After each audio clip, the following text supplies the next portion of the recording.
Yun, hello guys. So, ito nga pala yung ating two wheels na e-bike. So, dito guys, nagkaroon tayo ng problema kasi nga yung aking two wheels na e-bike, pagka ina-under siya ng ganyan, naka-center stand dyan guys. So, normal naman yung baterya niya, nakikita niya full yung kanyang battery sa panel. So, dito, pagka chinek natin yung mga battery niya isa-isa, so i-check natin. So ayun yung reading niya, 12.54, 55. So dito chinek ko yan isa-isa. So parehas yung reading niya dun sa kabila. Tapos ito namang isa, chinek din natin. So ayan 12.54. So ito namang pang last yung chinek natin. So ang baba ng voltahe niya nasa 12 lang.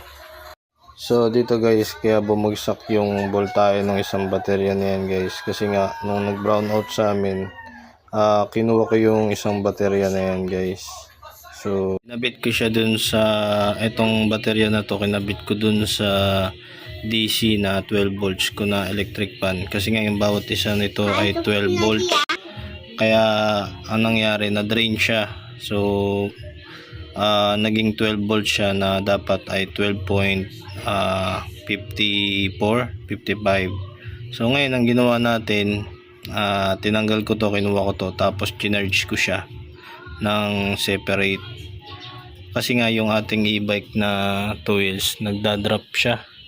So dahil nga sa nangyari, kinuha ko yung isang baterya dito sa aking e-bike, kasi nga nag brown out, kinabit ko sa DC na electric fan.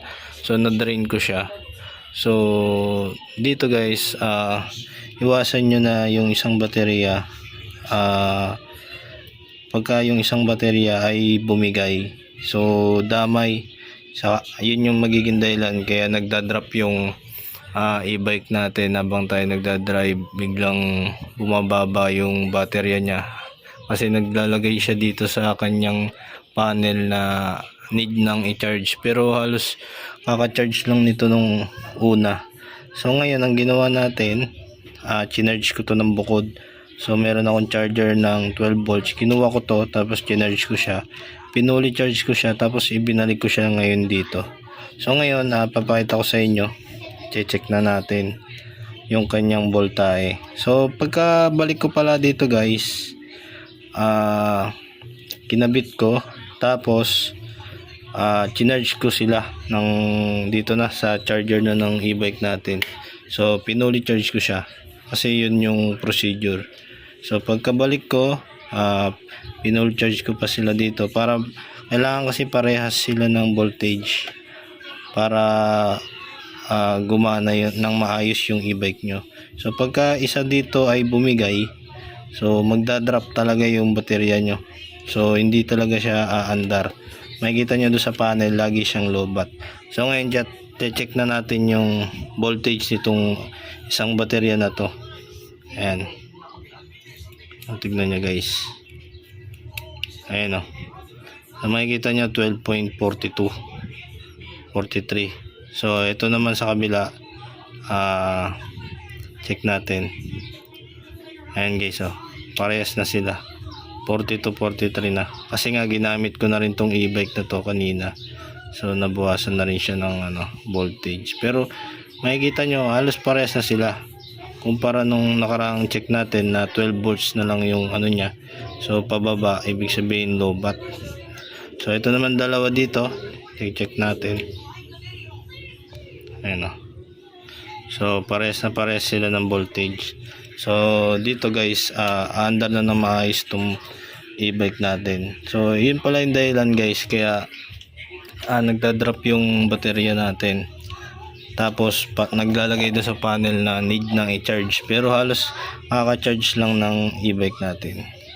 So kung gusto nyong ma-check yung inyong baterya, need nyo ng gantong digital multimeter. Malaking bagay to guys, para malaman nyo kung anin yung sira na baterya. So kung gusto nyo order ng gantong digital multimeter, ilalagay ko na lang sa description o dun sa may video yung product. So mura-mura lang to guys. Tapos matetesting nyo na yung mga baterya ng inyong motor or e-bike o kahit yung inyong sasakyan pag meron kayong digital multimeter.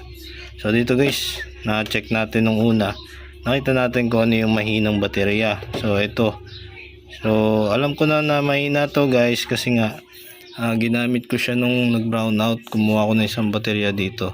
So sa susunod na so wag na natin na kuhain yung isang baterya ng e-bike natin.